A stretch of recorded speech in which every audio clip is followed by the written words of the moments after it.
Hey, Brandon here with Multifamily Momentum, and I've got Christian with Multifamily Strategy of Cody and Christian, actually. And this week, kind of wanted to talk about the crazy market conditions that I'm seeing with my clients, both buyers and sellers. Right now, I feel like they're kind of playing chicken, Christian. It's a stalemate. We've got sellers who are going, well, maybe the market's going to come back and rates are going to drop, and I'm going to get the value I hoped I would have had 6 months ago. And then I have buyers who are like, I'm going to wait and watch and stay on the sideline and hope that things keep tanking and crashing that everybody keeps predicting. So what are you doing? Well, I love to expand when everyone else contracts. Yeah. Right now, we have a fairly empty playing field. We've covered this on the channel before, but there's so many different reasons to just be in the game. There's always a reason not to buy, and there's always a reason to buy. Right.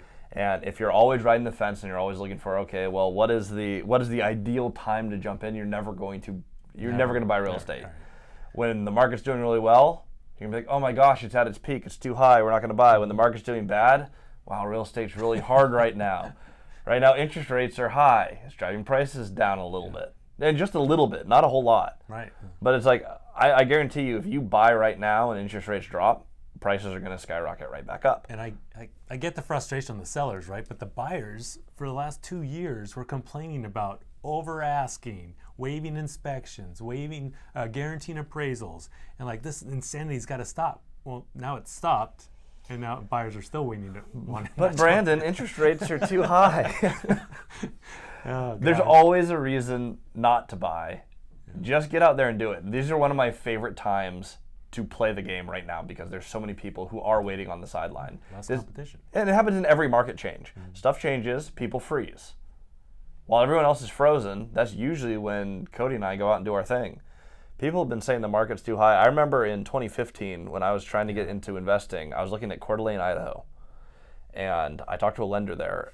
And this is when I was just new to investing. I didn't know anything. Mm-hmm. And that lender told me, you do not want to buy in Coeur d'Alene or Spokane right now because we're at the peak of the market. Wow. And it is a terrible time. Wait, and it's going to crash.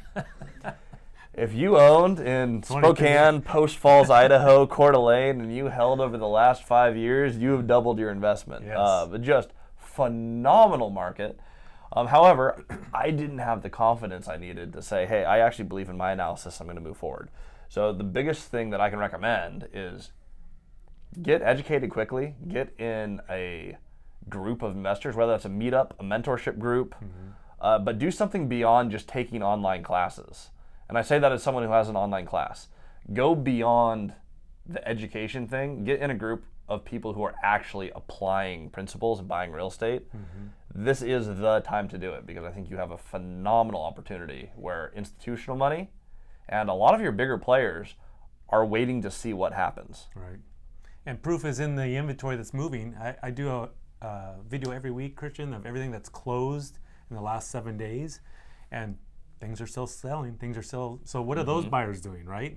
They're still taking action. They're still making acquisitions. So if you want help looking over a deal, yeah, like Christian said, don't just use the excuse that high rates are what's killing everything because there's plenty of opportunity out there. And now is that there's less competition and there's more time to tire kick a deal, right? And you can do an inspection again. Now you don't have to guarantee appraisal.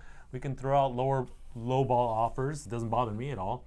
And so, yeah, let me know if I can help. If you are interested in learning Christian and Cody's tactics on seller financing, check out Multifamily Strategy, the link below for their course. It's really awesome and super affordable and a big bang for your buck for what you pay. Get the good ROI on that. Yeah, a quick reminder for the audience.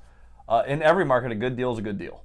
And there are good deals, even if it's a tougher market. Like historically, in the last few years, it's been a very, very competitive market. Mm-hmm. But a good deal is a good deal that moves you forward. If you found, and this is a hyper example, but say you found a duplex that's worth $200,000 and you have it for $100,000, do you think that more expensive 7-8% debt makes that deal make sense? Right. You can still buy great deals. You just have to look for deals that move you forward that cash flow day one. So don't violate any principles, but there are opportunities everywhere. The beauty in real estate is it is an imperfect market, which means high or low, interest rates, whatever they're at, there are ways around all of that. Solve for X and find your deal. That's gold. Thank you.